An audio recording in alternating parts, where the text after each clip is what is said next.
കുത്തഴിഞ്ഞ് കുളം തോണ്ടിയ നിലയിലാണിപ്പോൾ നമ്മുടെ ഉന്നത വിദ്യാഭ്യാസ മേഖല. എന്നാൽ ഒന്നാം പിണറായി മന്ത്രിസഭയിലെ മുൻ മന്ത്രിയും അവസാന കാലത്ത് നാണം കെട്ട് രാജിവെച്ച് ഇറങ്ങിപ്പോവേണ്ടി വന്ന മുൻ ഉന്നത വിദ്യാഭ്യാസ മന്ത്രിയായിരുന്ന കെ ടി ജലീൽ ഈ വിവാദങ്ങളും ഈ ചർച്ചകളുമൊക്കെ ദിവസങ്ങളായി നടന്നുകൊണ്ടിരിക്കുമ്പോൾ അതിനെക്കുറിച്ചൊന്നും ഒരു വരി തൻ്റെ അഭിപ്രായം രേഖപ്പെടുത്താൻ അദ്ദേഹം തയ്യാറായിട്ടില്ല. അങ്ങനെ അദ്ദേഹത്തിൻ്റെ മുഖപുസ്തകമായ ഫേസ്ബുക്ക് പേജിൽ നമുക്ക് കാണാൻ കഴിഞ്ഞിട്ടില്ല.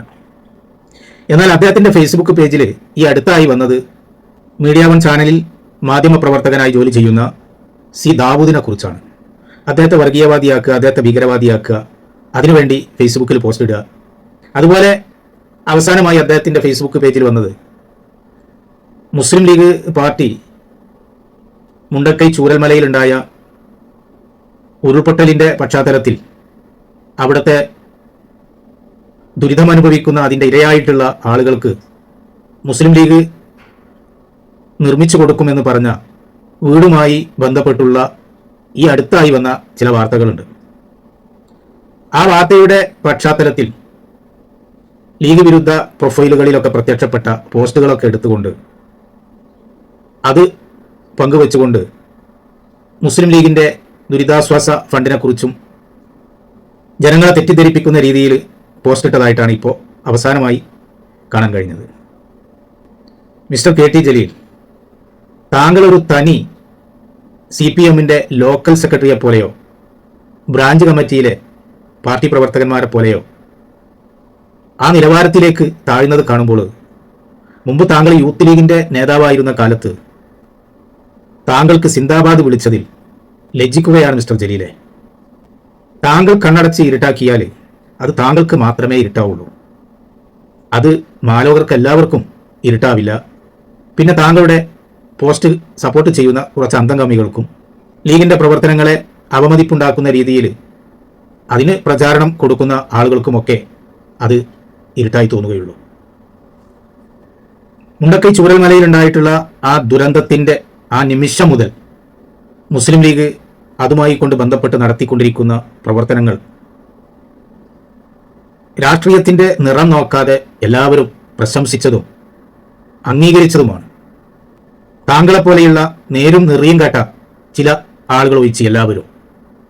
ഇപ്പോൾ മുസ്ലിം ലീഗ് പാർട്ടി അവിടെ തുടങ്ങാൻ പോകുന്ന 105 വീടുകളുമായി കൊണ്ട് ബന്ധപ്പെട്ടുള്ള ഭൂമിയുടെ ആ വാർത്തയുടെ പശ്ചാത്തലത്തിലാണ് താങ്കൾ ഫേസ്ബുക്കിൽ പോസ്റ്റ് ഇട്ടിട്ടുള്ളത്. അതുമായി കൊണ്ട് ബന്ധപ്പെട്ട് താങ്കൾ ആ ഫേസ്ബുക്കിലിട്ട പോസ്റ്റ് കണ്ടവരൊക്കെ താങ്കൾ രാഷ്ട്രീയത്തിലെ ഒരു ദുരന്തമാണ് എന്ന് തിരിച്ചറിഞ്ഞിട്ടുണ്ടാവും. അത് ആദ്യം തിരിച്ചറിഞ്ഞത് പാണക്കാട്ടെ തങ്ങളാണ്.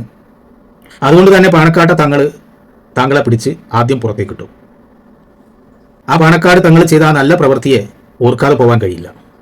മുസ്ലിം ലീഗിൻ്റെ ഈ പദ്ധതിയെ മനഃപൂർവ്വം വൈകിപ്പിക്കുന്നതിന് വേണ്ടിയും അതിലൂടെ മുസ്ലിം ലീഗിനെതിരെ ജനങ്ങളെ തിരിച്ചുവിടാനുള്ള ബോധപൂർവമായ ശ്രമവും അത് നടക്കാൻ പോകുന്ന കാര്യമല്ല.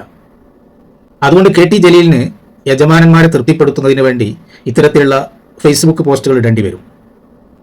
കാരണം അദ്ദേഹത്തിന് വല്ല പിച്ചയും ഇനിയും കിട്ടണമെങ്കിൽ അതിന് ഈ മുസ്ലിം ലീഗിനോടുള്ള ഈ വിരോധം അതിങ്ങനെ പ്രചരിപ്പിച്ചുകൊണ്ടേയിരിക്കണം. മുസ്ലിം ലീഗിൽ നിന്ന് പുറത്താക്കപ്പെട്ടതാണെങ്കിലും മുസ്ലിം ലീഗിൻ്റെ പറ്റിൽ നിന്ന് തന്നെ താങ്കൾക്ക് ആ ഗുണങ്ങളൊക്കെ കിട്ടിക്കൊണ്ടിരിക്കട്ടെ ജലീലെ. അതിൽ ഞങ്ങൾക്ക് അശേഷം വിരോധമില്ല.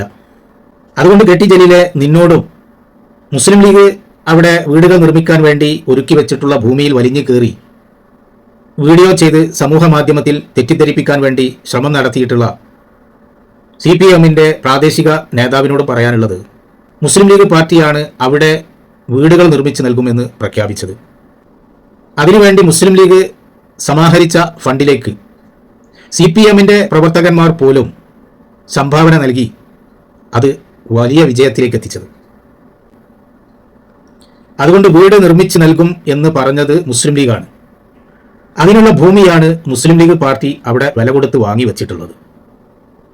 അതുകൊണ്ട് കെ ടി ജലീലെ, നിന്നോടും മുസ്ലിം ലീഗ് വീടുകൾ നിർമ്മിക്കാൻ വേണ്ടി അവിടെ വില കൊടുത്ത് വാങ്ങി വെച്ചിട്ടുള്ള ആ ഭൂമിയിൽ വലിഞ്ഞു കയറി വീഡിയോ ചെയ്ത് ഇതാണ് മുസ്ലിം ലീഗ് വീടുണ്ടാക്കി കൊടുക്കുമെന്ന് പറഞ്ഞ സ്ഥലം, ഇവിടെ ഒരു പ്രവർത്തനവും നടക്കുന്നില്ല എന്ന് പറഞ്ഞ് വീഡിയോ ചെയ്ത CPM-ന്റെ പ്രാദേശിക നേതാവിനോടുമൊക്കെ പറയാനുള്ളത്, മുസ്ലിം ലീഗ് പാർട്ടി വീട് നിർമ്മിച്ചു നൽകും എന്ന് പറഞ്ഞത് ആകാശത്തല്ല, അത് ഭൂമിയിൽ തന്നെയാണ്.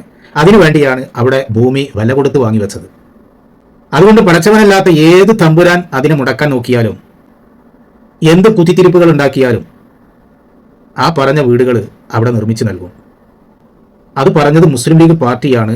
അത് പ്രഖ്യാപിച്ചത് മുസ്ലിം ലീഗിന്റെ പാർട്ടി അധ്യക്ഷൻ പാണക്കാട് തങ്ങളുമാണ്. അതുകൊണ്ട് മുസ്ലിം ലീഗ് നിർമ്മിച്ചു നൽകും എന്ന് പറഞ്ഞിട്ടുള്ള ആ ഭവന പദ്ധതിയുടെ പണി പൂർത്തിയായി. അതിന്റെ താക്കോൽ ദാന ചടങ്ങ് നടക്കുന്ന സമയത്ത്, അതിന്റെ അവകാശികൾ ആ വീടുകളിൽ കയറി പാല് കാച്ചൽ ചടങ്ങ് നടത്തുന്ന സമയത്ത് KT ജലീലിനെയും ഇതിന് തുരങ്കം വെക്കാനും ത്വരപ്പന്റെ പണിയെടുക്കുന്നതുമായ സഖാക്കളെയും ഞങ്ങൾ സൗകര്യമുണ്ടെങ്കിൽ വിളിക്കണ്ട്, അത്ര തന്നെ.